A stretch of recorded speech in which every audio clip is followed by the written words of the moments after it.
Imagine showing up to work, right? You are executing every single task flawlessly, hitting every key performance indicator, and you're working longer hours than anyone else in the entire building. Oh, yeah. Sounds like a fast track to burnout, honestly. Right. But then your boss pulls you into the office, looks at your perfect, pristine spreadsheet, and says, you are completely failing. Wow. Which makes absolutely zero sense. It makes zero sense. You are doing all the quote unquote right things, but what if the metric for success isn't actually your output, but your alignment? I mean, that is a jarring scenario, Yeah. but it really captures one of the most pervasive traps we fall into today. Hmm. We have absolutely mastered the art of looking productive while feeling completely empty inside. Yeah, exactly. We mistake sheer momentum for actual direction, Yeah. and we use our exhaustingly full calendars to basically hide our own disconnection. It is an incredibly draining way to live. And, well, that is exactly why today's deep dive is so vital. We are looking at a set of sources centered around an ancient text, specifically Isaiah chapter 29. Right, but we are not approaching this as some dusty historical artifact. No, not at all. We are looking at it as a mirror for us. Our mission today is to summarize the core events in this biblical text and then discuss the application to modern life in under 9 minutes. That's a tight time frame, but we can do it. We can. We really want to figure out how can this information actively strengthen our trust and relationship with God? Okay, let's unpack this. We have to start with the setting of this text because the scene it paints is just so striking. It really is. So the text opens by directly addressing Ariel, which it identifies as the city where David dwelt. Okay, so Jerusalem. Exactly. Jerusalem, which was the absolute epicenter of religious, political, and cultural life for the ancient Israelites. And the text immediately highlights their relentless activity, saying, add ye year to year, let them kill sacrifices. So on paper, they are just crushing those religious KPIs. I mean, the structure is there, the festivals are happening like clockwork, the logistics of the sacrifices are being managed flawlessly year after year. It's the ultimate pristine checklist of religious duty. Right. Yet the outcome God pronounces on all this flawless activity is completely bleak. He says, he will bring distress to Ariel. There will be heaviness and sorrow. Wow. That's a harsh pivot. Yeah, the text describes camping against the city, laying siege with mounts and raising forts. The people will be brought so low that their voices will literally just whisper out of the dust. And then comes this terrifying, vivid imagery about the enemies that will surround them. It says the multitude of strangers fighting against them will be like small dust, and the terrible ones will be like chaff that passes away suddenly. Right. Let's pause on that for a second, because to a modern listener, a word like chaff just sounds like, I don't know, old poetic vocabulary. Yeah, it loses its punch. Yeah. But to an ancient Israelite, that was a daily, visceral image. When you harvest grain, you take it to a threshing floor, you crush the wheat, and then you toss it up into the air with a pitchfork. So the wind catches it. Exactly. The heavy, valuable grain falls straight back down to the floor to be gathered. But the chaff, which is that useless, dry, papery shell around the grain, is so light and unsubstantial that a slight breeze just instantly carries it away. It just vanishes. Right, it vanishes. So the text is saying that despite all these seemingly formidable enemies and all this chaotic warfare, the threat is actually hollow. It will be blown away in an instant by thunder, earthquakes, and a devouring fire from God. Which leads to another absolutely devastating metaphor for this entire futile experience. The text compares the city's plight and the enemy's attacks to a dream. Oh, this part is fascinating. It says it shall be as when a hungry man dreams that he is eating, but he wakes up and his soul is empty. Or a thirsty man dreams he is drinking, but wakes up faint and he's still dying of thirst. Think about the biological mechanics of that imagery for a second. You are chewing, swallowing, you're going through every physical motion of nourishment. Your brain is firing all the signals of eating. Exactly. But your stomach is completely empty. Activity is happening, but nourishment is entirely absent. And that is the core problem happening in Jerusalem. This lack of actual nourishment creates what the text calls a spirit of deep sleep. The people are staggering around, but not from wine. Their vision is covered. Yeah, and it's not just the everyday people. The prophets, the rulers, the seers, the very people whose entire societal role is to have the clearest vision. They are completely blind. Which is terrifying when you think about it. It is. The vision of all these prophecies becomes like a sealed book. The text describes a scenario where you hand this book to a learned person, someone highly educated, and tell them to read it. And they say, I cannot, for it is sealed. Right, and then you hand it to an unlearned person and they say, well, I am not learned. Everyone has a built-in, culturally acceptable excuse. Hmm. The highly educated blame the packaging, the seal on the book. The uneducated blame their own lack of academic credentials. So everyone is completely locked out of understanding the truth, despite being totally surrounded by the information. Exactly. They are trapped in a system of dead works. I do struggle with this, though, because, I mean, we are constantly told in modern culture that routines are fundamentally good. Sure, habit building is huge right now. Right. You read bestsellers like Atomic Habits, and the whole premise is building systems and automated routines so you do the right thing even when your motivation drops. Autopilot. Yeah, so are we really saying that doing the right thing year after year, like keeping the festivals, making the required sacrifices, is somehow wrong or dead just because these people weren't feeling, I don't know, deeply emotional about it every single day? Well, what's fascinating here is verse 13.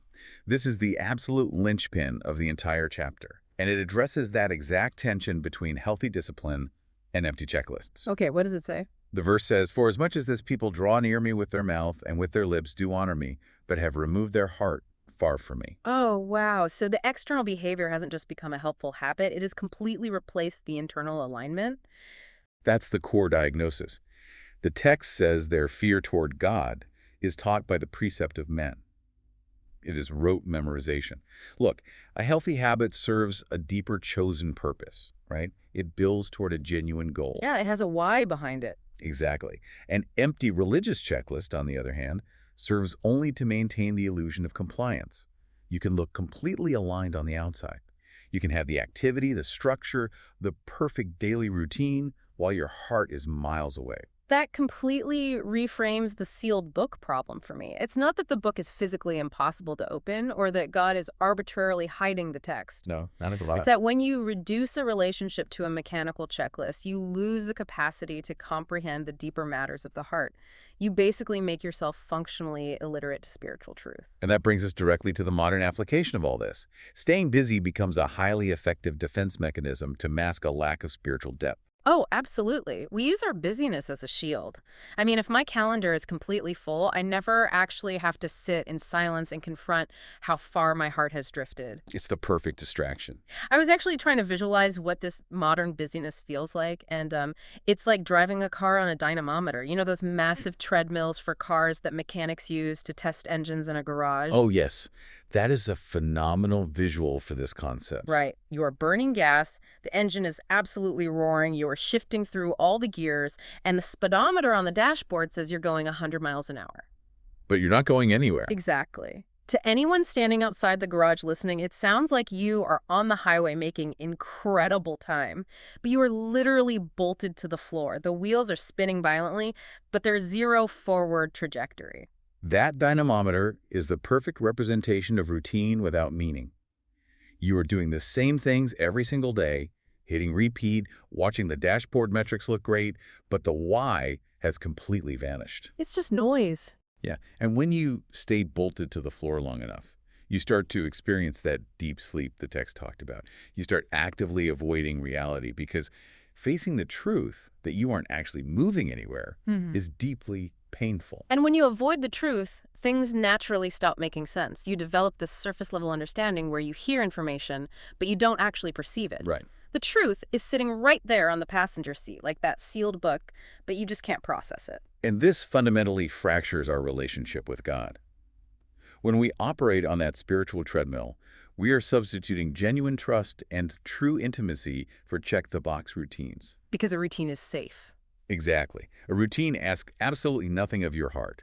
It requires zero vulnerability. A relationship, on the other hand, requires your complete, authentic presence. So why do we default to the treadmill then? If it leaves us feeling empty, like the hungry man waking up starving from a dream, why is it our preferred setting? Well, the biblical imagery in Isaiah 29 points directly to the root cause, and it revolves around the illusion of control. Control. Interesting. Yeah, the text pronounces a woe unto them that seek deep to hide their counsel from the Lord.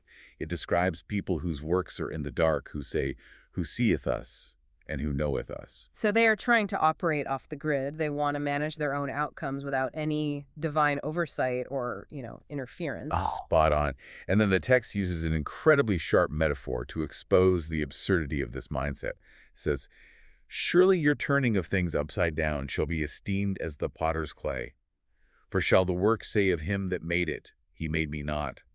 Or shall the thing framed say of him that framed it, he had no understanding?"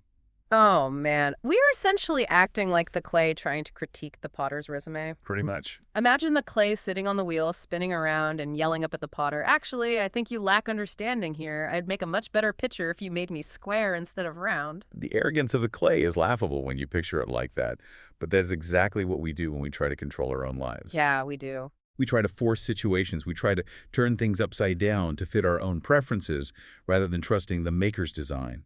We do not want to trust the potter. We want to be the potter. And that perfectly explains the retreat into empty routines. Routines are highly controllable environments. We can control exactly how many tasks we check off. We can manage a spreadsheet. We can track our daily habits on an app.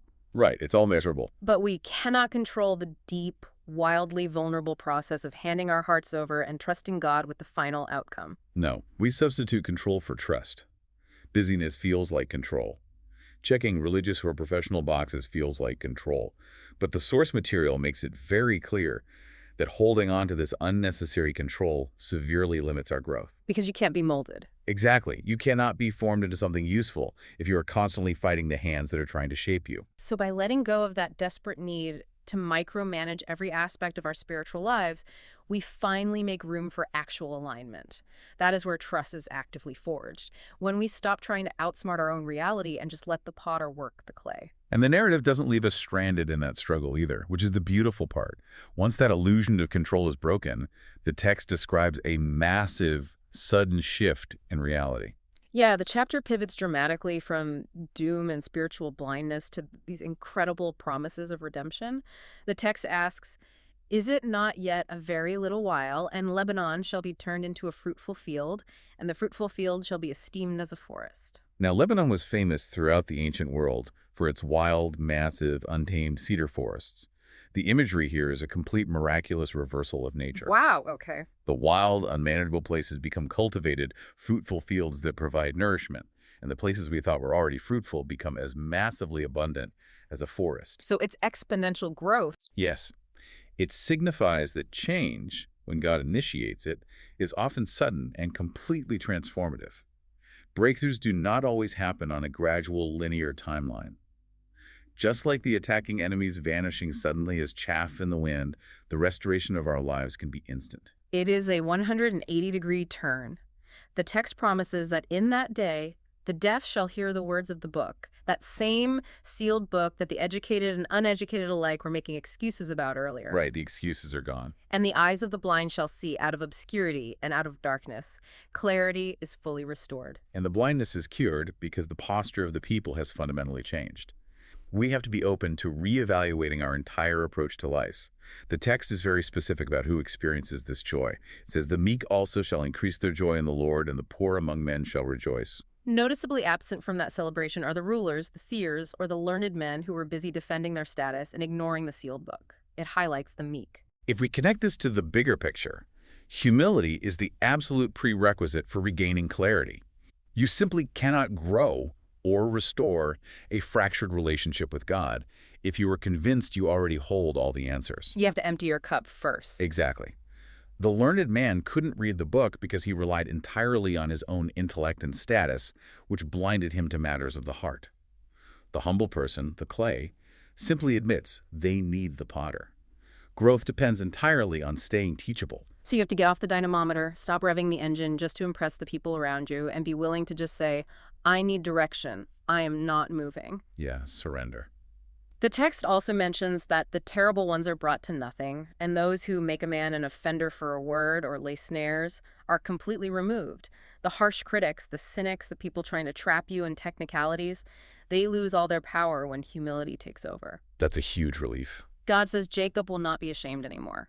Those who erred in spirit will come to understanding, and those who murmured will learn doctrine. It is a total restoration of vision, purpose, and relationship. By shedding the empty religious behavior, by stepping out of the deep sleep of our comfortable routines, we let go of the exhausting need to manage every outcome. We finally exhale. Yes, we allow ourselves to be shaped. That surrender is what moves us from superficial lip service to a deep, grounded connection with God.